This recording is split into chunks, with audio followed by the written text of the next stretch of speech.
Banyak. Nabi Isa itu kalau orangnya ceria sekali. Pernah ditegur sama Nabi Yahya. Mali aro kadohikan kaan naka amin tamin makrillah. Saya melihat kamu kok selalu senyum ceria, seakan-akan tidak ada adabnya Allah. Terus Nabi Isa balas ke Yahya, Mali aro ka'abisan kaan naka ayis tamin rahmatillah. Kamu kok merengut terus, koyok ning donya ora ana rahmat. Jadi kamu milih mana? Senyum terus apa merengut terus? Partainya hanya dua, Nabi Yahya sama Nabi Isa. Jadi khazanah itu banyak. Untuk melawan penyakit itu ketakutan itu bahaya, karena bisa mengganggu imunitas tubuh. Orang harus percaya diri, harus pede. Meskipun harus hati-hati, tapi harus tetap pede. Dengan demikian imunitas tubuh kita terjaga. Jadi ya sudah seperti itu. Semua orang punya cara untuk menjaga diri masing-masing. Kemudian tentang Pak Ahmad Siddiq, saya tahu banyak karena dulu saya masih ingat. Ini sekaligus ijazah pada cucu-cucunya. Kalau sama anaknya tidak berani ya. Sama cucu-cucunya. Saya masih ingat Pak Ahmad Siddiq itu sangat loyal sama yang namanya negara. Kita tahu beliau adalah termasuk orang yang bintang ketika Muktamar Situbondo, ketika NU pertama kali nerima asas tunggal yaitu Pancasila. Kayak apa ulama-ulama kita, ya mulai Mbah Ahmad Siddiq, Mbah Ali Maksum, Gus Dur, Mbah As'ad, semuanya termasuk Mbah Mun, semuanya loyal sama negara sehingga NU menerima asas tunggal. Itu saya masih ingat karena Bapak dulu perwakilan dari NU cabang Lasem. Beliau pernah ngundang Mbah Ahmad Siddiq di sini, zaman itu zaman Pak D. Dzufar ikut ngundang ke sini, bapak saya. Itu saya menangi beliau ngisi pengajian di hallnya buyut saya, Mbah Umar bin Arabi. Jadi saya ini zuriyahnya Mbah Umar bin Arabi, sama dengan keluarganya Ki Hamid Pasuruan. Itu beliau cerita bahwa kemenangan Islam itu tidak harus kita yang menang kangelan. Kadang Allah bikin orang lain yang kangelan, kita yang ikut menang. Jadi dulu kata beliau banyak ulama ketika kita diserang Jepang. Saya masih ingat, saya karena pas itu ikut ke Lasem, karena saya santri sarang, bangun misi di Lasem, saya ikut di Lasem karena saya masih keluarga.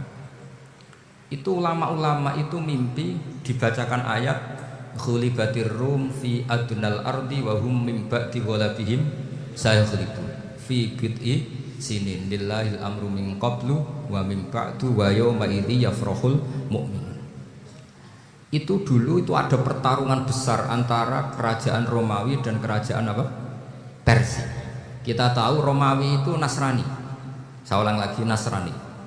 Nasrani itu percaya adanya Allah, adanya Tuhan, dan percaya adanya kitab Samawi. Sementara musuhnya itu Persia, orang yang tidak bertuhan, tidak berdasar kitab Samawi. Ketika Persia mengalahkan Romawi, itu orang Islam ikut susah, karena terus dibully sama orang-orang kafir Mekah. Orang kafir Mekah adalah orang yang tidak punya kitab Samawi. Katanya orang kafir Mekah, iku lho balamu jute duwe kitab jarene dihubungan mbek langit, nyatane perang keok. Paling kon yo podo. Jadi ada analogi bahwa kalahnya orang Nasrani itu dianggap simbol kekalahan orang yang bertautan atau berhubungan dengan langit. Akhirnya orang Islam susah. Saking susahnya orang Islam sampai Abu Bakar itu tanya, ya Rasulullah, lalu orang Romawi menang itu kapan? Terus ada surat turun Fidit di sini, ya kira-kira 3. Abu Bakar pas itu belum alim-alim amat, jadi ngartikan 3 itu ya 3 betul, sehingga beliau masyhur itu. Cara Jawa totoan itu kimar. Pokoknya nanti Romawi pasti menang 3 tahun lagi. Akhirnya ketika datang itu taruhannya dengan 10 unta. Datang ke Rasulullah, Nabi menjelaskan, "Lunda. Bid'u itu mabena salas ilatis itu 3-9. Kamu jangan bilang 3. Ya sudah, taruhannya ditambah sampai 100 unta. Tapi pembuktiannya enggak 3 tahun, tapi nunggu 9 tahun. Sampean jangan tanya, berarti dulu pernah taruhan halal. Zaman sebelum ngaji saya, sampean sudah sering taruhan, jadi jangan nyalahkan saya. Nanti itu ada ilmunya, namanya nasah apa? Mansukh. Dan taruhannya Abu Bakar tidak kayak sampean. Taruhan yang sangat-sangat demi Islam, bukan demi hadun nafsi. Betul. Ketika tahun ke-7 orang Islam itu menang. Gila ya, tahun 9 itu umat Islam menang. Menangnya umat Islam mengalahkan musyrik Mekah itu di Badar. Romawi mengalahkan apa? Persia. Gara-gara Romawi mengalahkan Persia itu cara berpikir orang itu rubah. Ternyata langit itu ada, kekuatan langit itu ada. Sehingga meskipun akhirnya orang Kristen bilang ada Trinitas, terus mereka keliru dalam mengartikan Isa, tapi ada sekian nabi yang mereka sebut dan mereka hormati. Ada sekian kesamaan. Sehingga dalam Islam, saya ulangi lagi, dalam Islam, andai kan disuruh milih orang komunis sama orang Nasrani, Islam tentu sama-sama kerjasama, milih sama yang Nasrani, karena ini ahli kitab, kerjasama loh, bukan milih menjadi Nasrani. Nanti kalian salah paham, senangannya terus bully, itu semangatnya pasti hasad. Nah, terus lalu relevansinya dengan Indonesia gimana? Wa yauma idzi yafrahul mu'minun, ketika orang Romawi yang punya kitab samawi mengalahkan Persia yang tidak punya kitab samawi, itu orang Islam ikut bunga, ikut gembira. Itu semua kiai banyak yang mimpi seperti itu. Ini cerita Pak Ahmad Siddiq, saya dengarin. Ternyata betul, Jepang itu nggak dikalahkan Indonesia. Jepang, Hiroshima dan Nagasaki dibom oleh apa? Sekutu. Akhirnya Jepang pulang. Pas Jepang pulang, Indonesia merdeka. Itu dulu kiai-kiai sudah nakwil bahwa menangnya Indonesia itu tidak harus mengalahkan penjajah. Pokoknya nanti penjajah ada yang mengalahkan. Jadi orang Islam zaman itu tidak bisa mengalahkan Persia. Yang mengalahkan itu Romawi. Tapi orang Islam ikut gembira. Itu sebenarnya wa yauma idzi yafrahul mu'minun binasrillah. Jadi orang itu cara berpikir Quran itu beda. Sehingga saya ini cerita ke cucu-cucu Mbah Siddiq karena ya nasabnya sama sampai saya, karena sama-sama sampai Mbah Sambu. Bedanya keluarga saya lewat Mbah Abdul Azim, kalau yang keluarga sini lewat namanya Mbah Yusuf. Itu saudara sama Mbah Abdul Azim, sama-sama sampai Mbah Sambu. Tapi keinginan saya tentu bukan sekedar silaturahim gagah-gagahan diceluk Gus. Celuk Gus repot. Nak ora alim ra pantes. Nak beling ra pantes. Salam templek 1.000 jaluk swarga. Kan kok mentalan yang 1.000 jaluk. Kamu nginep di hotel 100.000 itu tidak cukup, apalagi untuk bayar apa? Surga. Itu nggak sopan sekali. 1 juta ya nggak bisa itu, 100 juta juga nggak jelas juga. Terus sampai kamu mendingan nggak usah salam template, malah nggak mungkin masuk surga kalau. Jadi dulu yang namanya zuriyah, sampean tenang saja, nasab sampean tidak kalah dengan kita, karena nanti setelah di kuburan itu gus-gus itu nggak penting. Semua kalau tanya bapak kamu siapa, jawabannya siapa? Nabi Ibrahim. Sudah parmin parlan hilang semua, sudah aman pokoknya nanti, karena kalau nanti ditanya malaikat bapak kamu siapa, jawabnya Nabi siapa? Ibrahim. Makanya saya tuh pemuja Allah yang serius. Sampean ya pemuja Allah, tapi kan kadang kurang alim. Saya ini pemuja Allah serius. Saya tuh kalau ngaji, ya ngaji biasa belajar, itu sering nangis seneng. Misalnya saya baca tadi, Miftahul Jannah la ilaha illallah, kunci kok dikasihkan. Kita ini masuk neraka gak pantas, enggak bawa kuncinya kok masuknya. Harusnya kita ini masuk surga, kita kan pegang kunci surga, gak pegang kunci neraka. Maka aneh kalau kamu masuk neraka itu aneh. Coba kita pegang kunci surga apa kunci neraka? Tapi ada teman saya neraka ora ono kuncine. Karena tidak ada pintunya. Terus saya bilang, kamu kok tahu? Memangnya mau ke sana kata saya. Saya tidak punya rencana tahu neraka. Karena nanti di antara syafaatnya Quran itu orang kalau mau masuk neraka tidak jadi.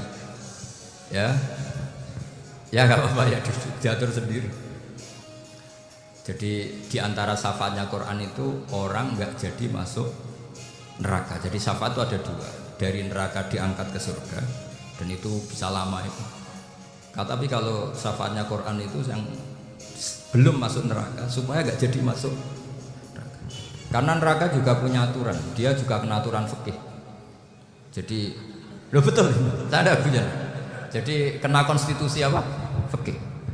Sama tak ceritani syafaatnya Quran. Ada orang itu beling itu fasik. Itu dihafal surat Tabarak. Hafal betul. Tabarakalladzi biyadihil mulku wa huwa ala kulli syai'in qadir alladzi khalaqal mauta wal hayata. Pertanyaannya gini, boleh enggak orang menginjek surat Baqarah? Boleh enggak? Enggak. Padahal orang hafal Quran itu artinya ayat itu ada di hatinya. Fa inna wa ta'ala la yu'adzibu qalban wa al-Qur'ana.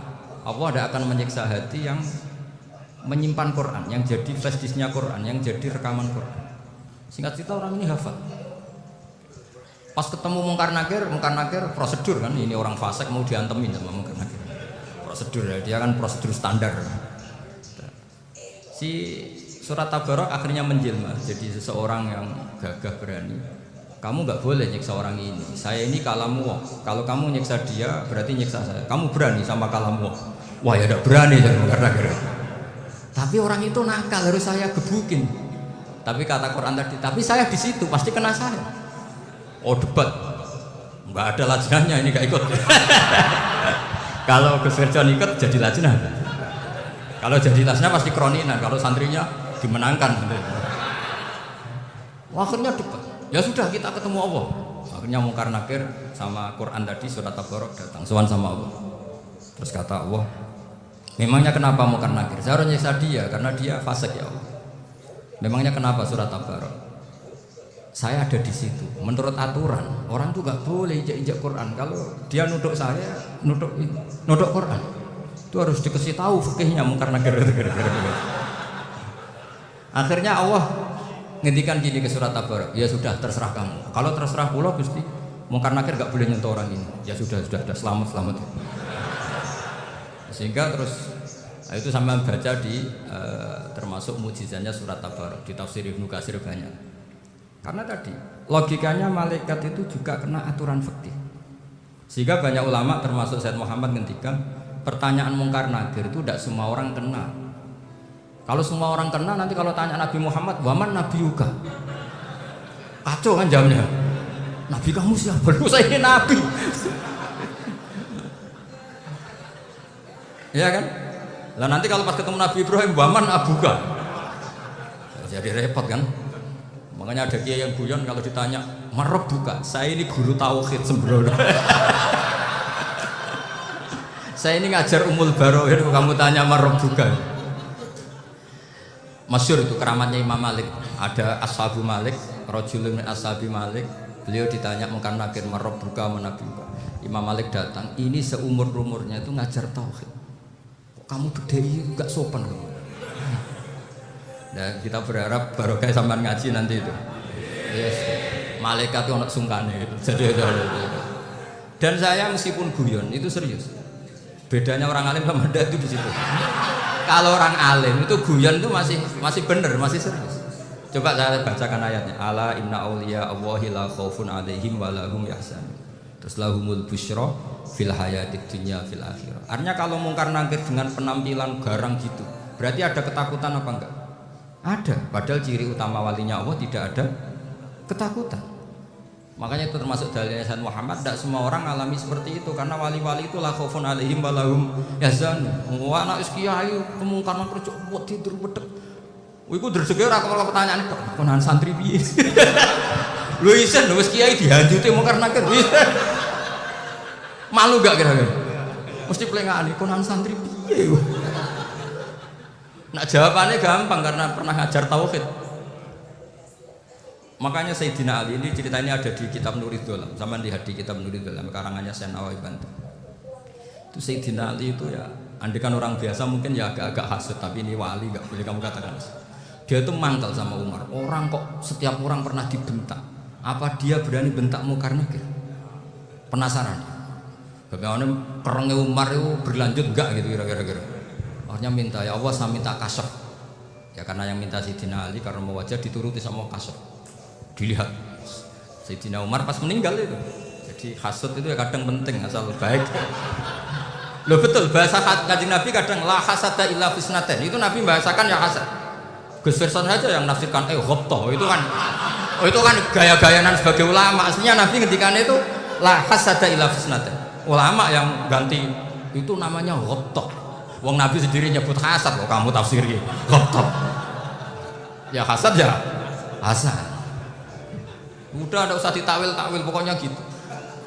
Kalau sampean nggak percaya nggak apa-apa. Kok gitu aja kok repot. Karena sampean nggak percaya kemungkinannya dua. Satu nggak ngerti. Dua sama-sama alim kan dari awal kalau sama-sama alim kan laisa li alimin ayuqallida aliman akhir. Kita nggak perlu saling mengikuti. Ngapain hasud? Biasa aja. Akhirnya Sidina Ali kasih. Pas Umar bangun, setelah mati kan bangun, setelah meninggal bangun. Mungkar Nakir datang dengan perang yang sangat garang. Itu digambarkan Sidina Ali matanya itu kalkidril ghali, kayak apa kendil yang apa menganga. Wah seru. Sidina Ali senang, paling takut ini Umar. Senangnya bukan wah ini mesti takut Umar. Biasa. Ternyata enggak, Umar malah bangkit. Woi Mungkar Nakir, kamu tahu menghadapi siapa?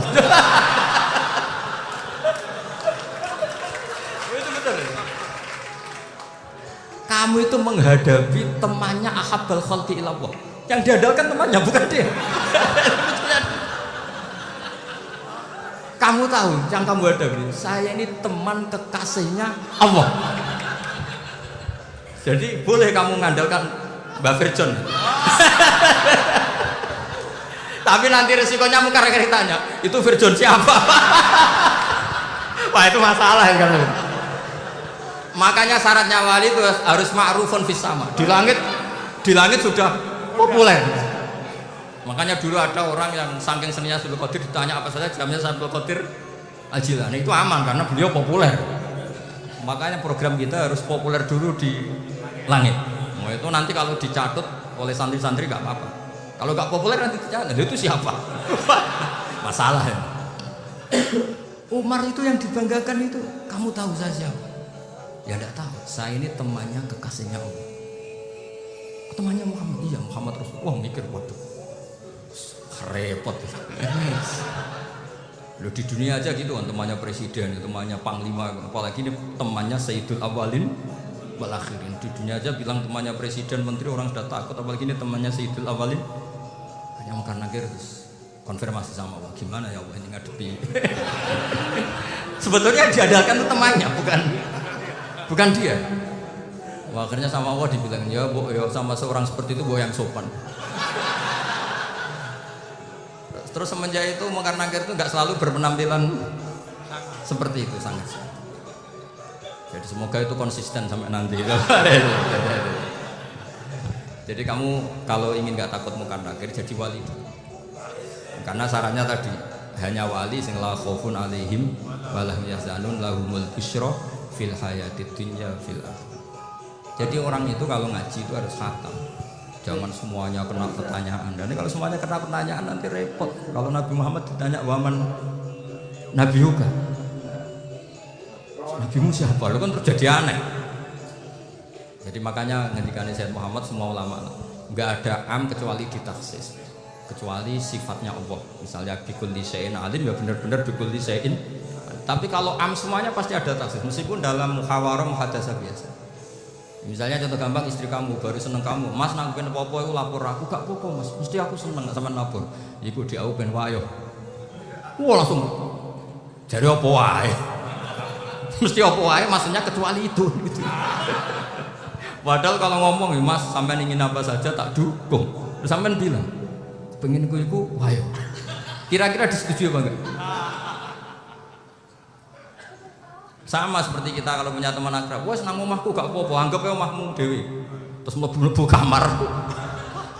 Jadi tidak ada am kecuali di taksis. Artinya kalau ada cerita bahwa orang mati pasti ngalami ditanya Mungkar Nakir, itu pasti ada am yang di taksis. Itu pasti juga dialami para anbiya, para auliya. Karena ciri utama wali itu la khaufun alaihim walahum yahzanun.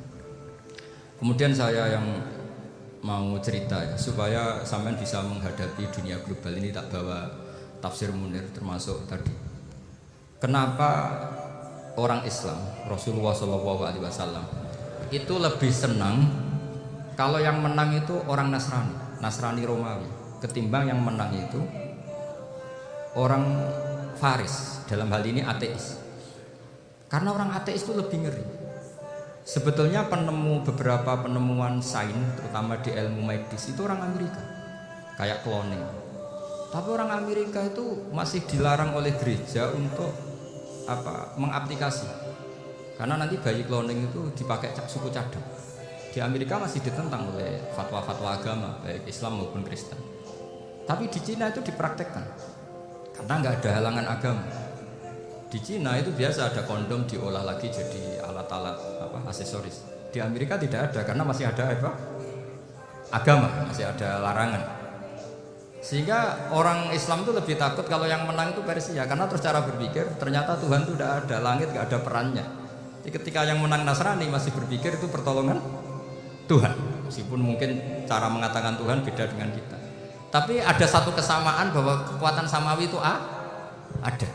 Nah, itu disebut ghulibatir rum fi adnal ardi wa hum min ba'di ghalabihim sabil.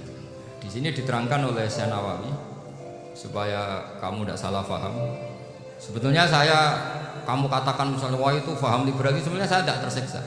Cuma takut yang mengatakan seperti itu cek goblokir atau ngaji gitu. Itu aja masalah saya. Ini saya baca ini karangannya Syekh Nawawi karena tadi kata Mbak Firjon ngaji itu harus sama orang yang bersanad. Saya ini kalah sama beliau itu berkali-kali. Secara nasab saya harus manggil Mbah. Secara silsilah ilmu saya juga kalah lagi. Saya sering disewani sama cucu-cucu Syekhona Khalil.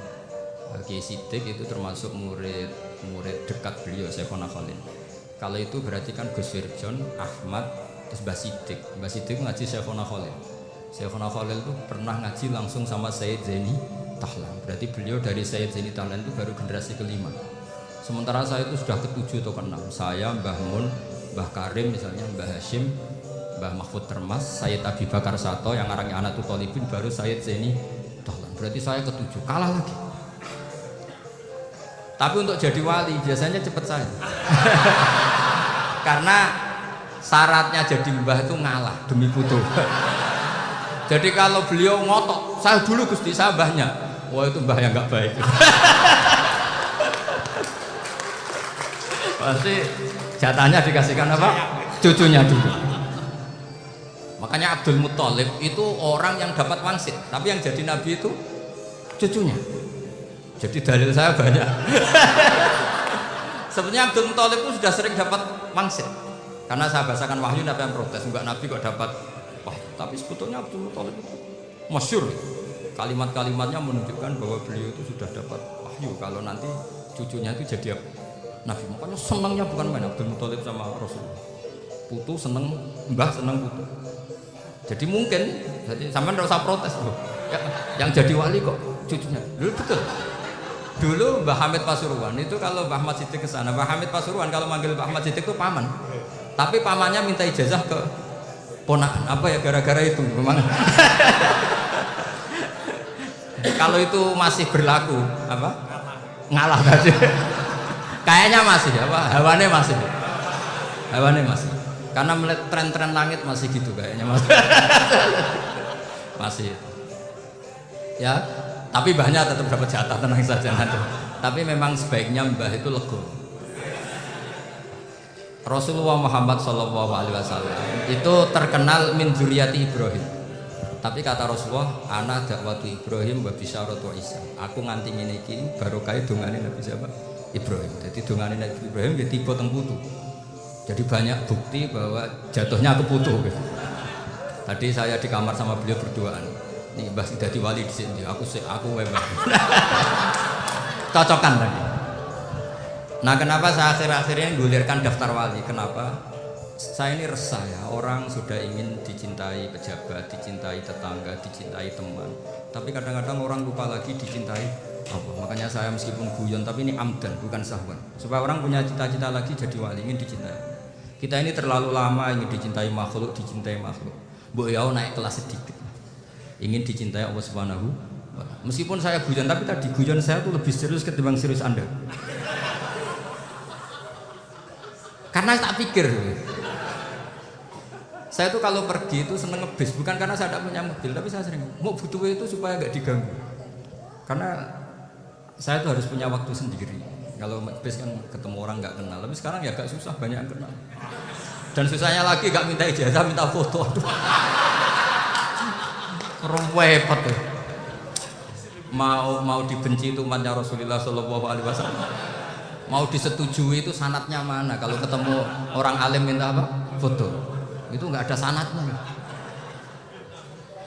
Nggak tahu saya itu madzhab dari mana itu. Ya madzhab milenial yang jelas itu kan. Ini tak baca ya biar dapat, karena ini kenangan saya sama Mbak Ahmad Siddiq. Saya masih ingat betul beliau ngisi hallnya Mbak Abdullah bin Umar, berarti abahnya Mbak Hamid. Karena mbak saya itu Fatimah binti Khalid bin Umar, kalau Mbak Hamid itu Hamid bin Abdullah bin Umar. Itu saya masih ingat betul zaman itu Mbak Hamid setiap hall di Lasem itu rawuh dan saya derek mbah saya karena masih misanan datang ke Lasem. Itu beliau pasti itu ngisi sama Mbah Mun. Mbah Mun masih muda, Ki Ahmad Siddiq sepuh senior. Itu beliau cerita bahwa dulu ketika Indonesia dijajah Jepang itu para kiai mimpi dibacakan ayat Khulibatir Rum fi adnal ardi wa hum min ba'di waladihim. Terus ada kiai yang tanya, takwilannya gimana? Ya nanti Jepang pulang bukan karena kita yang mengalahkan, tapi Jepang ada yang mengalahkan sendiri meskipun tidak kita. Kayak dulu Faris tidak dikalahkan Islam tapi dikalahkan Romawi, tapi yang seneng umat Islam. Wa yauma idzi yafrahul. Itu luar biasa ulama-ulama kita. Delalah kejadiannya Indonesia seperti itu. Yaitu kita tidak mengalahkan Jepang, tapi Jepang pulang sendiri karena dikalahkan apa? Sekutu. Ya ini saya baca. Ini tidak usah dicek bacanya bener apa enggak. Sudah aman, apa? Aman. Karena kalau saya salah itu ya sengaja. Artinya ya sengaja saja. Ya biasa maksudnya. Saya kemarin ngisi di Pondok Peloso, di Pondok Al Munawir Jogja. Salah itu ada dua. Ada salah yang memang benar-benar salah. Itu enggak apa-apa, bisa dimaafkan. Karena mesti sange wong goblok salah yang terus. Ada salah bawaan ilmu, itu repot tuh dadaninnya. Karena misalnya kita yang biasa belajar qiraah sapa wa yahsibuhu, mesti diulang lagi wa yahsabuhu. Karena qiraahnya Imam Asim itu hasiba yahsabu bi fathis sin. Sementara kita kalau ngaji kitab kulino yahsib. Sehingga kita yang biasa belajar sapa itu kalau baca kitab itu kayak orang bingung. Kadang-kadang yang ngaji juga bingung. Gus Pak mau di bulan pilih. Ya tepat-tepatan. Ada yang mengatakan Gus Pak bingung, ada yang mengatakan Gus Pak alim-alam. Ya tepat-tepatan nasib. Karena memang ya sab'ah memang seperti itu. Misalnya kufuan. Kufuan itu Imam Asim baca kufuan. Tapi beliau punya murid namanya Syu'bah. Itu kalau baca kuf'an. Makanya kita itu, ini kan khataman Quran ya. Jadi saya menyinggung sedikit tentang qiraah sab'ah. Tadi beliau juga sudah tak kasih kitab saya Hifdzuna Liya dan Musaf. Sama tak ajari latihan sab'ah, memang angel. Makanya yang nggak bisa itu wong pinter. Sudah tahu angel ya nggak usah diteruskan. Orang menghindari barang angel itu pinter apa goblok? Pinter. Berarti wong goblok pinter. Saya itu makanya sama orang goblok tuh respect. Jadi orang alim tuh angel apa gampang? Angel. Menghindari barang angel pinter apa goblok? Loh, orang menghindari barang angel pinter apa goblok? Pinter. Berarti wong goblok pinter. Jadi saya sama orang-orang goblok itu respect. Sudah tahu jadi orang alim angel ya, barang angel ya harus dihindari. Makanya saya ini insya Allah umatnya Nabi yang termasuk yang terbaik. Amin. Karena mencintai umatnya Nabi termasuk yang goblok. Waduh. Itu tidak gampang itu. Karena tadi sudah tahu ya. Seperti itu loh orang naik Panjat Pinang. Itu yang naik karena ingin hadiah. Yang nonton sudah tahu, wah licin kok dinaikin mau keplodok ya. Tapi orang sepakat yang nonton juga pinter karena sudah tahu ribet kok. Tuku yang pasar kena lah apa mana. Sama-sama juga gitu. Ngalim tafsir angel, ngalim fikih angel. Ada karek ngaji ngerekam kan gampang. Itu pinter apa goblok? Pinter. Iya. Makanya kula niku mbok burohno ngono tok. Saya tadi dinasihati Mbak Virjon, muga-muga hati saya selamat. Saya itu meskipun kata orang banyak, muhibbin saya banyak, tapi saya insya Allah tidak riya. Saya itu pakai kitab namanya Tasbidul Fuad, karangannya Said Abdul Al-Haddad. Ketika beliau punya muhibbin banyak ditanya, bagaimana ya Habib Anda menjaga hati Anda? Jamnya Said Abdul Al-Haddad itu nih, innama azzamu Allah. Mereka itu sebenarnya menghormati Allah, cuma butuh saran, dan itu saya. Jadi saya tahu sampean semua itu mencintai Quran, mencintai sunnah Rasul, mencintai hadis-hadis Rasul. Cuma sampean kan karena nggak paham, terus manfaatkan saya. Jadi sebenarnya saya ini korban. Korban. Jadi saya mau riak gimana? Korban kok mau. Bangganya di mana? Coba sampean misalnya ngaji tafsir, belajar sendiri kan susah. Terkibnya susah, maknanya susah. Bahkan beli kitabnya kadang tidak kuat. Untuk jadi alim tafsir itu kan harus beli kitab. Saya sering belajar kitab itu jutaan. Tafsir Tobari, saya pernah beli kitab Fakhrul Razi itu berapa tuh? 27 jilid. Karangannya Fakhrul. Belum karangannya ulama modern, Imam Sa'rawi. Itu berapa jilid? Itu jutaan. Saya kemarin juga dihadiahi kitab Pak Quraish Shihab namanya Faidul Bari fi Syarhil Bukhari. Pak Quraish Shihab yang terkenal. Dia sering diskusi sama saya ngasih hadiah, beliau ngasih hadiah. Oh itu harganya tidak kuat. Tidak kuat kadang di Indonesia nggak ada. Dan sama orang hebat menghindari kesulitan itu. Nah kesulitan itu, sebab ngaji ikut, kalau nggak paham dirukok rekamannya sudah. Pinter mana sampean hamba saya? Pinter sampean kan? Bikin sosis susah, beli aja kok repot kan? Nah, makanya nggak boleh orang bilang, wah goblok reso tafsir itu wong pinter. Makanya nanti kalau saya ketemu Nabi tidak termasuk orang yang mentahkir orang Islam. Kafa bil mari isman ayah kira akhahul muslim. Jadi cukup orang itu dosa kalau menyepelekan orang Islam, termasuk darani sampean goblok itu dosa. Caranya enggak darani goblok ya tadi di logika tadi. Alim itu angel. Nggih dari angel itu pinter. Berarti wong bodoh. Pinter ya sudah. Tapi tetap bodoh. Tapi ini satu cara untuk saya respect gitu. Coba orang yang ngaji tafsir saya banyak, mungkin ribuan. Itu sebetulnya mencintai Quran. Karena Quran adalah kitab suci yang panduannya umat Islam. Sangat mencintai Quran. Terus kemudian mereka nggak paham, terus mencari orang yang memahamkan. Burono lah cara Jawane. Terus keren saya itu di mana coba? Lah terus mereka kurang ajarnya gini, kalau paham itu yang alhamdulillah paham. Kowe nak ngaji Gus Bae ngono tok. Tapi nek ora paham, ora nyalano akal ya. Mari Gus Bae nek ora cepet mulane gak paham. Ora kok nyalano teke sing lelet tuh. Maksud kan masyaallah naudzubillah tenan. Sebetulnya tingkat kurang ajarnya tinggi sebenarnya. Jadi kalau nggak paham itu kadang nggak nyalahno uteke. Kayak mau misal, mau mari mikir aja jelas. Padahal misalnya jelas orang mesti paham bodoh. Paham? Jadi kata Syed Abdul Haddad, innama azzamu Allah. Sebenarnya mereka itu sangat menghormati. Makanya kita nggak perlu mengatakan wasilah itu kafir, nggak akan. Karena orang tawasul sama Rasulullah itu ingin dapat ridhonya Allah lewat orang yang dicintai. Kita mencintai wali sebenarnya wah itu kekasih Allah. Kita mencintai itu karena mencintai Allah. Sama seperti gini. Kamu mencintai kangkung apa? Sebenarnya sama sekali enggak. Tapi kamu ingin sehat, ada asupan gizi. Kamu ingin tubuh kamu sehat, butuh asupan gizi. Kemudian kamu makan kangkung. Apa terus kamu cinta kangkung kan enggak? Cinta kesehatan kamu sendiri.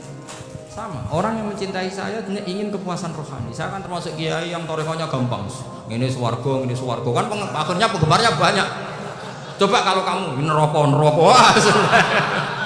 Jadi sebetulnya Anda mencintai kepuasan Anda sendiri. Nah, saya ini korban. Makanya untuk masuk surga cepat saya. Korban itu cepat. Da'watul mazlum la turaddu kan gitu. Laisa bainahu wa bainallah hijab. Jadi saya kalau donga langsung seret langit. Karena mazlum. Saya sinau tafsir itu Pak, sampean bayangkan ada tafsir itu sudah 27 jilid. Sekarang Fakhrul Razi itu bulatnya bukan main, karena dia ahli filsafat. Bulatnya masya Allah.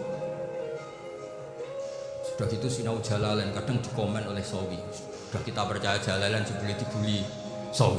Percaya Sawi dikandani, "Kowe ku Maliki rasa ribet." Sudah gitu sinau Qurtubi, sinau tafsir Tabari itu susah. Belinya susah, belajarnya susah. Padahal saya punya keluarga, punya istri, punya anak. Bayangkan kalau istri saya rewel kayak istri sampai waduh, tapi alhamdulillah enggak. Sama sekali enggak. Allah sudah memilihkan, wah ini bahaya kalau punya istri rewel. Imam Sibawai itu kitabnya banyak, tapi yang terbukukan hanya kitab Sibawai. Karena beliau kalau sudah belajar lupa istri. Hanya pas beliau di pasar, kitabnya dibakar semua sama istrinya. Karena dianggap saingannya. Ternyata yang dicerai tidak kitabnya, malah istrinya. Itu Imam siapa? Tapi alhamdulillah kitab saya agak terbakar aman. Saya teruskan. Jadi untuk menjaga riya dilatih innama azzamu Allah. Sebenarnya mereka itu menghormati, sehingga wasail-wasail itu sebenarnya nggak pernah jadi subjek pelaku utama, tetap Allah. Sebab itu kata Sayyid Muhammad, kamu kok mengatakan wasilah itu kafir itu gimana? Ketika innallaha qad ba'atsa lakum taluta malika. Talut itu yang manusia. PD-nya itu apa? Inna ayata mulkihi ayyatiyakumut tabut fihi sakinatum mir rabbikum wa baqiyatum mimma taraka alu Musa wa alu Haruna tahmiluhul malaika. Jadi beliau PD itu kalau bawa sunduk semacam peti sakti, sing di situ ada baqiyatum mimma taraka alu Musa wa alu Haruna tahmiluhul malaika. Ya kayak semacam jimat. Tapi saya bukan mensyariatkan jimat enggak, karena nanti banyak penjual yang pembohong juga gitu. Cuma cerita, kamu tidak usah mengatakan kafir. Dulu Talut PD-nya kalau bawa sunduk semacam peti kesaktian yang di situ ada baqiyatum mimma taraka alu Musa wa alu Haruna tahmiluhul malaika. Sehingga Khalid bin Walid meskipun beliau sahabat dan menyaksikan wajah Rasulullah SAW, itu bawa sya'aratun min sya'aratihi Rasulullah SAW, bawa rambutnya Nabi. Perang kemana-mana itu diletakkan di pecinya. Nanti sama tanya lagi, masa pakai peci Khalid bin Walid aja? Wah panjang tuh sampai itu repot. Sampai tak warai ngaji usul fikih. Usul fikih itu kalau ngaji itu ada istilah tangkihul manat. Ini mestinya wilayah yang kita bisa berdebat sama Mbah Firjan. Dulu itu musuh saya karena saya makili Anwar, beliau makili Peloso. Tapi tahu-tahu kalah tua terus saya mengundurkan diri. Di fikih itu ada istilah, ada tangkihul manat, ada tahqiqul manat, ada tangkihul. Tangkih itu kira-kira gini, lafadz hadis itu dibuang sekian untuk tahu bahwa itu madarul hukmi. Misalnya gini, tak beri contoh paling gampang. Sama harus paham, kalau nggak paham nggak pinter-pinter. Ja'a a'rabiyun ila Rasulillah sallallahu alaihi wasallam. Ya karena ini menghormati Pak Ahmad Siddiq, beliau orang alim, jadi ngaji ini tetap ada suasana alim. Ya harus ada suasana alim. Nggak perlu jadi orang alim, kan susah. Sudah ngindari susah itu pintar. Sudah itu aja. Jadi orang alim susah, ngindari barang susah pintar. Berarti orang tidak alim pintar. Nah, meskipun tetap sudah itu pegangi sampai mati. Nah. Lu jadi orang alim tuh repot. Itu kata Imam Ghazali, kalau orang alim kalau masuk surga itu sama Allah nggak boleh. Kif, kamu nggak boleh langsung masuk surga. Coba cari umat kamu syafaati dulu. Nah, saya takut nyari sampean nggak bisa kembali. Saya tidak punya rencana. Mau yang mau masuk. Golek sampean kuaduan, aduan balik raroh dewa repot. Berat jadi orang alim itu. Ya saya teruskan ya. Ada tangkihul manat. Ja'a a'rabiyun ila Rasulillah sallallahu alaihi wasallam. Faqala ahlaktu wa ma ahlaka qal waqtu imraati fi nahari ramadan. Ya dan saya ini rusak ya Rasulullah. Kenapa? Karena saya menjima istri saya fi nahari ramadan. Kata Nabi, kamu harus bayar kafarah. Napa Nabi kafarah? Puasa 2 bulan. Wong baru 1 hari aja terjadi gitu kok disuruh puasa 2 bulan. Ya tidak kuat ya Rasulullah. Baru berapa hari saya puasa aja kecelakaan seperti itu. Apalagi kalau sampai 2 bulan. Tidak ya Rasulullah. Ya sudah kalau gitu kamu pertama ngasih makan apa? Itqu raqabah kan, pertama merdekakan budak. Tapi kan sekarang nggak ada budak makanya terus sekarang langsung puasa. Wah ini nggak bisa semua. Ya sudah ngasih makan orang 60. Kasihkan siapa ya Rasul? Ya orang fakir. Saya ini paling fakir. Di kampung saya ini orang paling fakir. Jadi mulai dulu orang fakir itu hubungan suami istri itu paling lancar mulai dulu. Makanya orang fakir itu anaknya banyak karena hiburannya hanya itu. Wong Ramadan aja. Coba mau ke ATM nggak punya uang, mau antri di bank nggak punya, mau apa tuh? Itu mulai dulu. Ini sanatnya mutasil. Wah, akhirnya sudah sanksinya kan tadi ya itqu raqabah atau puasa 2 bulan berturut-turut atau ngasih makan 60 orang miskin. Lalu kata ahli usul fikih, kata a'rabi dibuang, nggak menjadi catatan hukum. Orang kota pun kalau melakukan itu juga kena sanksi yang sama. Imro'atau juga dibuang. Andai kan itu dilakukan untuk amatnya juga ketentuannya sama. Nah sekarang perdebatan antara Imam Syafi'i dan Imam Malik begini. Sekarang pertanyaan gini, jima istri itu hukumnya boleh apa haram? Boleh. Lalu kalau ada orang tanpa udzur kemudian makan siang-siang, cara Imam Malik hukumnya sama, harus kena sanksi yang sama. Karena sama-sama hakku hurmati Ramadan biwari udzrin syar'iyyin. sama-sama merusak hukum Ramadan tanpa udzur syar. Lu jima itu tidak zina, kan hukumnya jais. Nah sekarang makan hukumnya jais, harusnya juga kena ketentuan yang sama. Cara pikirannya Imam Malik. Nah alhamdulillah Imam Syafi'i gak setuju. Wah cara setuju repot. Bahkan orang-orang Syafi'i sudah punya khilaf, kalau gitu minum dulu. Iya, biar iftarnya pakai minum. Setelah minum baru jima kan. Ini sudah menyiapkan telanya. ini khas Syafi'i ini, bongsong rekayasa hukum. Nanti bisa belajar jauh cara ngakali hukum. Makanya guyonan yang masyhur Gus Dur itu gitu. Ada seorang kiai atau Gus, ya punya salah, namanya manusia kan punya salah, entah cangkruk entah apa, pokoknya punya salah. Ada wartawan yang ngiranya semua kiai itu orang suci, sehingga tanya sama Gus Dur, Gus itu ada kiai kok, ya pokoknya salah, tapi jangan bayangkan dosa besar, enggak, kecil-kecil aja. Itu gimana? Padahal kiai kan orang suci. Jawabnya Gus Dur, ya justru yang boleh salah itu para kiai, kalau kamu gak boleh. Loh kok bisa Gus? Karena mereka tahu caranya taubat. Repot. Kalau kamu nggak tahu caranya, sama pelanggaran hukum itu ya harus pakar-pakar hukum. Itu yang tahu caranya rekayasa. Kalau kamu ya kena pasal kan ya. Jadi kamu jangan niru saya ini punya sekian cara untuk pembunuh. Nah itu namanya khilaf. Makanya kata Sayyid Muhammad, kamu tidak usah anti khilaf. Karena Abu Hanifah itu membolehkan khilaf. Kitabul khiyar. Yang penting kamu soleh dulu. Setelah soleh nanti Allah maklumi. Soleh dulu, syaratnya soleh dulu. Kalau tidak soleh jangan. Contohnya gini, ada orang mau puasa lemes sekali, mau makan. Gampang. Kalau langsung makan kan kayak hadku hormati Ramadan biwiri udrin sarian. Aku langsung mau jember asuhan Mbah Firjo. Sudah status saya Pak, musafir. Ya sudah, berangkat aja sampai Tuban makan. Nanti kalau nggak jadi ya nggak apa-apa sudah. Kan mulai pergi sudah musafir. Saya tidak tahu nanti malaikat tertarik gebuki nggak tahu. Tapi itu ada khilaf, asal soleh. Karena kata Sayyid Muhammad dan semua kitab mengatakan itu. Kalau zaman nggak tahu ya kebablasan. Nabi Ayub, yang terkenal Gudiken itu siapa? Ayub. Itu yang Israiliyatnya akan seru. Gudiken dikukur bek kreweng itu terlalu lah kali itu. Untuk kreweng konti, orang Arab orang kreweng itu sudah masalah ya. Singkat cerita, Nabi Ayub ketika diasingkan kaumnya itu kan nggak punya sumber makanan. Lah orang lelaki itu mulai dulu egois. Istrinya Nabi Ayub itu cantik sekali, udah cantik, rambutnya bagus. Makanya kamu nggak usah tanya kenapa istrinya kayak banyak yang cantik. Ya nah warasatul anbiya, nggak boleh bener.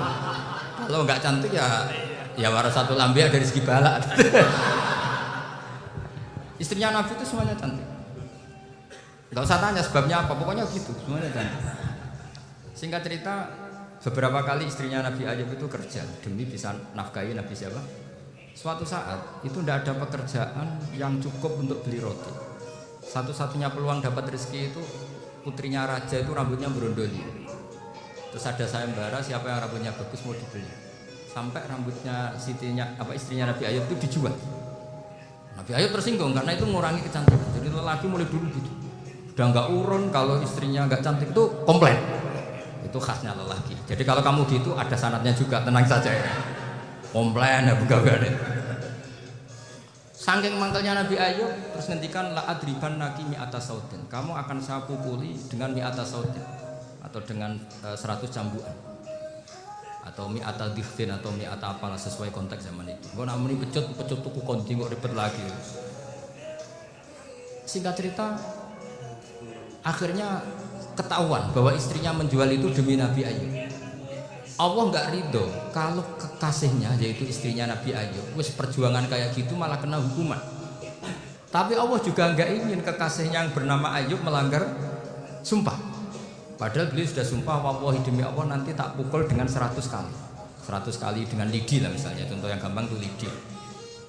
Akhirnya sama Allah dikasih satu solusi. Wahud biyadika dihtan fadrib bihi wala tahnas. Ya sudah, lidi itu ikat jumlahnya 100. Terus pukul sekali saja. Anggap saja sudah 100. Iku pangeran sing wari ngakali ngono iku pangeran. Tapi syaratnya soleh. syaratnya sholat. Jadi kalau kamu anti khilaf berarti anti ajarannya Allah di ayat itu. Wahud biadika dihsan fadrib bihi walad. Itu dulu ada, ini cerita di Ithaf. Ini cerita terakhir, ini sudah sama jangan nama sudah. Terus pengumuman tadi yang nggak pernah sepuh tentang saya itu haram. Karena tadi saya punya kewajiban di rumah yang bisa menggugurkan yang kewajiban yang lebih besar. Lebih besar itu ya tadi bisa pernah guru, pernah sepuh. Yang jelas gak umur. Umur sampean menang kabeh. Tua-tua ini serepot ini. Ada raja itu ganteng kaya, senengannya nikah perawan cantik. Oh, itu semua kampung mesti kenal. Mungkin digilir atau gimana pokoknya. Suatu saat ada pemuda suka sama perempuan yang di kampung, cantik sekali. Kemudian pemuda ini ternyata pekerja di kerajaan. Tiap hari ditanya, oh itu yang di kampung yang cantik siapa? Mau saya nikahin dia. Wah bahaya ini saingannya raja. Jadi yang dibidik pemuda tadi itu saingannya. Si raja ini orang yang namanya raja kan gengsinya tinggi. Kaifatang kihuha wa qad ra'aitu qad qabbalaha rajul. Kok mau nikah dia? Saya tuh pernah melihat dicium lelaki. Wah gak mau. Gak gelem kadang ditambung lan waqt qabbalaha rajul. Saya pernah melihat sendiri qabbalaha rajul, dicium oleh lelaki. Wah sudah gak minat raja langsung gak keren. Suatu saat pemuda tadi nikahi perempuan itu. Rajanya marah, kamu lelaki gak punya harga diri gini. Gak punya selera, gak punya harga diri, sudah pernah dicium orang kok tetap dinikah. Bilang ke raja, takrif manir rajul, lelaki itu siapa? Abuha. Kamu tahu lelaki itu siapa? Sopo? Abuha. Bapaknya. Saya kan hanya bilang rajul. Pernah dicium lelaki. Lah pikirannya raja itu lelaki wis kowe-kowe ngene iki. Tapi butuhnya canong mau rojo ben gak sido itu aja tuh. Baru kayak digulirkan gitu wakot kebalah rojo. Wah, setelah itu suatu saat pegawainya tadi nih kayak perempuan. Kamu gak punya harga diri gini. Kamu tahu mandir rojo apa abu? Wah nak ngono aku gak mau. Lah monggo sakniki wis bojo kula. Ora trimo wis diambung macam-macam. Lah itu namanya khilaf. Apa? Khilaf. Kalau di Balawo disebut tauriyah atau apa. Tapi saya tidak ngajari sampean seperti itu. Sudah pinter sebelum saya ajarin. Bangsa ngakali kan sudah pinter. Ya ini terakhir tak baca Arabnya saja nanti. Bismillahirrahmanirrahim. Biar dapat barokahnya Syekh Nawawi juga barokahnya guru-guru. Bismillahirrahmanirrahim. Wasababu nuzuli hadil ayati annahu kana baina farisa war rumi qitalun wa kanal musyrikuna yawadduna antaghliba farisu ar-ruma. Di anna farisa kanu majusiyan ummiyin wal muslimuna yawadduna ghalabatar rum ala faris liqaunihim ahla kitabin. Jadi zaman dulu orang Islam lebih senang kalau yang menang itu orang Nasrani. Kalau bandingannya ateis. Karena bagaimanapun percaya kekuatan langit. Sementara orang ateis sama sekali tidak percaya kekuatan. Apapun bedanya kita dengan Nasrani itu ada kesamaan, yaitu percaya adanya kekuatan langit. Sehingga ketika orang Romawi kalah itu orang Islam ikut susah. Paham ya? Makanya ini tak baca biar sampean enggak macam-macam pikirannya. Fab'atha Kisra terusnya. Ya pokoknya seperti itu. Akhirnya Rasulullah SAW berdoa lebih senang yang menang itu Rom karena ahli kitab. Artinya apa? Kemenangan ahli kitab adalah kemenangan makhluk atau hamba Allah yang mentautkan kekuatan kita di bumi dengan kekuatan langit. Makanya saya berharap selain pilihan kita ikhtiar medis, kita harus memperbanyak istighfar. Bagaimanapun semua itu dari Allah Subhanahu wa Ta'ala. Kita menghormati negara dengan ikhtiarnya, tapi saya mohon sekali kita juga istighfar, karena semua itu juga ditentukan oleh Allah, oleh langit. Ya, saya kira demikian. Assalamualaikum warahmatullahi wabarakatuh.